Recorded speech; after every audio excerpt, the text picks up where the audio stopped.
शैतानी मुस्कुराहट। जब मैं 12 साल की थी, मेरी बेहतरीन दोस्त का नाम बरेंडा था। स्कूल के बाद हम हमेशा उसके घर चली जाती थीं। वो एक बड़े से घर में शहर के किनारे पर रहती थी।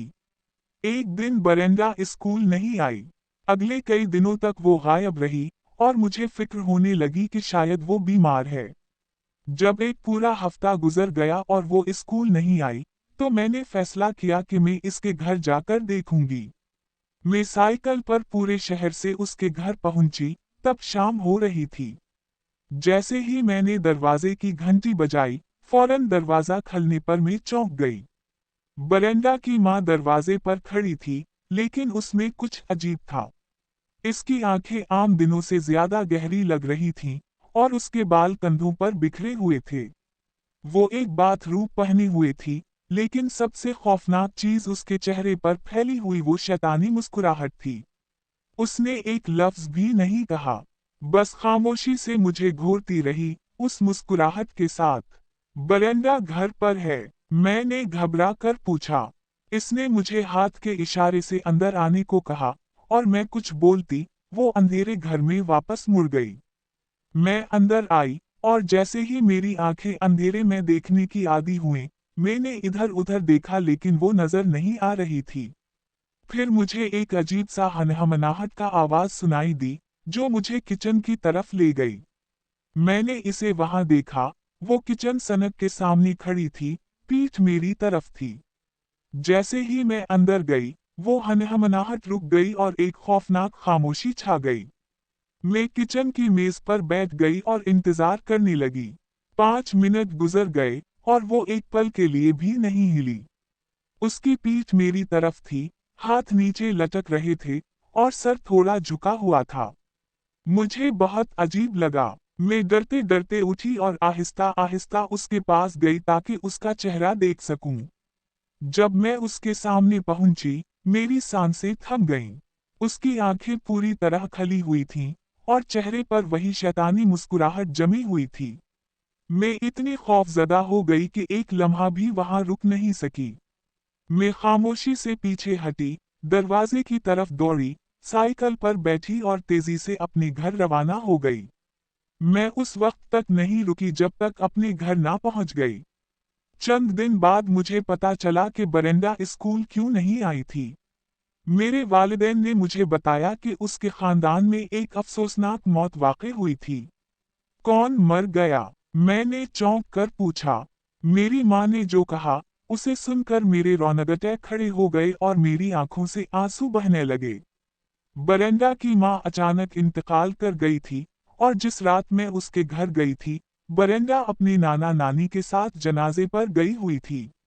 कई साल बाद, जब मैं 16 साल की थी, मैं हफ्तावार बेबी सीटर का काम करके कुछ इजाफी पैसे कमा लेती थी।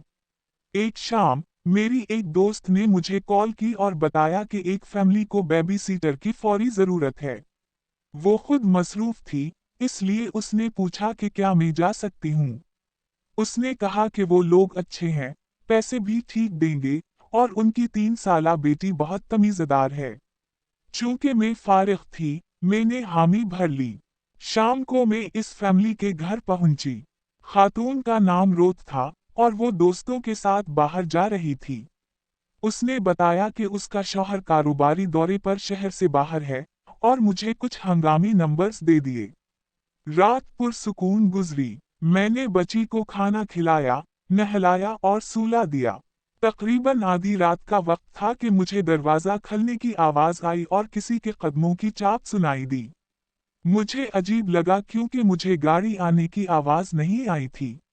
मैंने मुड़कर देखा तो रोथ लाउंज में दाखिल हो रही थी।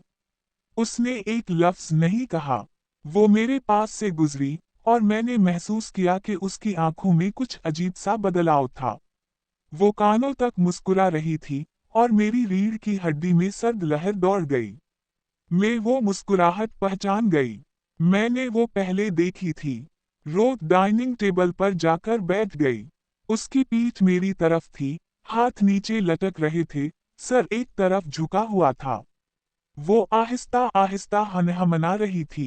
रोथ, मैंने घबरा कर आवाज दी, रोथ, आप ठीक तो हैं? कोई जवाब नहीं आया। रोत, आप तो जिंदा नहीं रही, है ना? खामोशी। मेरे हाथ कांपने लगे। मैंने फौरन अपना सामान समेटा और पीछे हटने लगी।